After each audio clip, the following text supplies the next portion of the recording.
Last two problems, 13 and 14, they're both try on your own. So pause the video, work both of these problems, and then press play to check your answers with me.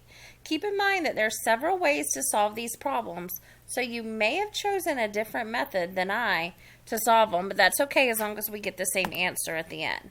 So this first one, number 13, we have negative 4x and a positive 6y on the bottom. I'm looking for those zero pairs. That won't cancel. And then I have a positive 6y and a negative 12y.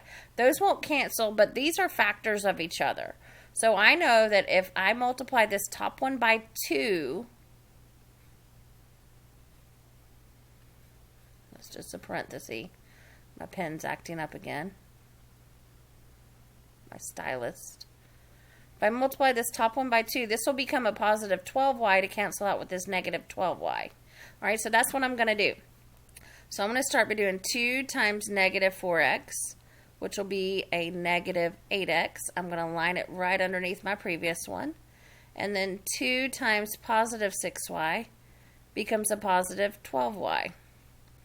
And then 2 times 2 gives me 4. Now it's all lined up, so this top equation is gone. I multiplied every term by 2, by positive 2. All right, so I'm ready to add these equations up and have my elimination. So here we go. Negative 6x and a, positive 6x and a negative 8x is a negative 2x. The negative 12y and positive 12y eliminate, and the negative 18 and a positive 4 give me a negative 12. No, 14. Whew, I'm getting tired. Negative 14. All right. Divide by negative 2.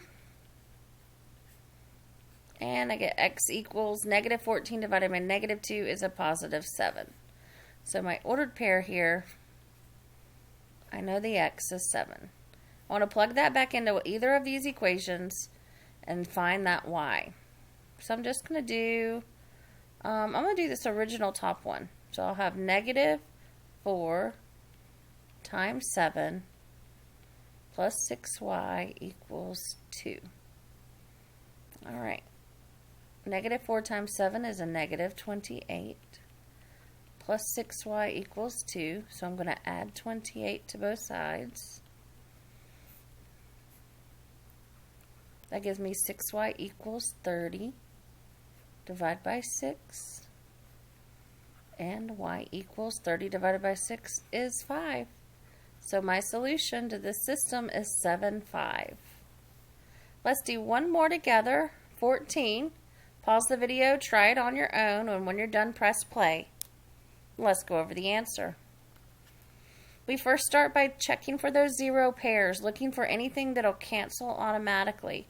And the x's and the y's are lined up. So 5x and negative 10x, those won't cancel, but we could find a common factor there, okay, to have them cancel. And then same thing with the y's, 4y and negative 2y. Those don't cancel, but we could have them cancel out. All right, so I usually choose to go with the lower value.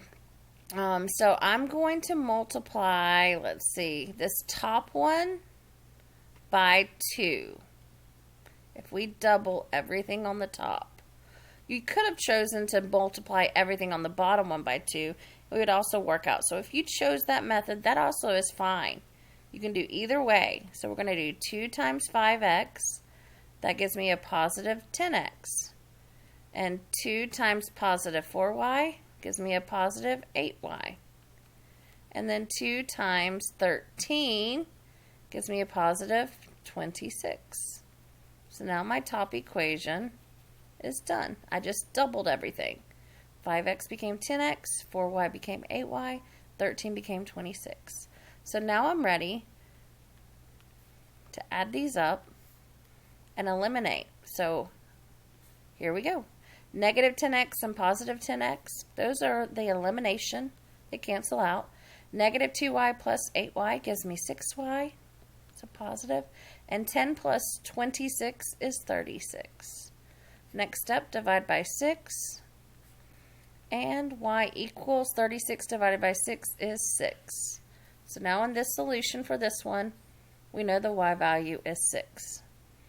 Let's use that to plug back into any of these equations and solve for the x value. I'm going to choose, I'm going to go with the original. You can choose any of the three. So if you did it differently, it's okay. 5x plus 4 times 6 equals 13. All right, so here we go. We're going to start by doing 6 times 4 is 24. Then we're going to subtract that 24. So we have 5x equals 13 minus 24, and that's negative 11.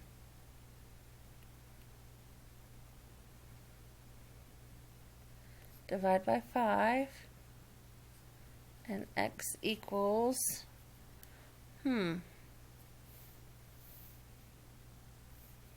negative 11/5.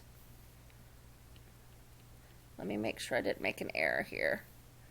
5x plus 4y equals 13.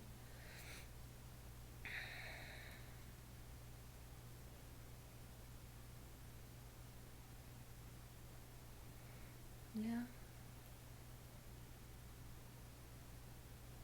Minus 24.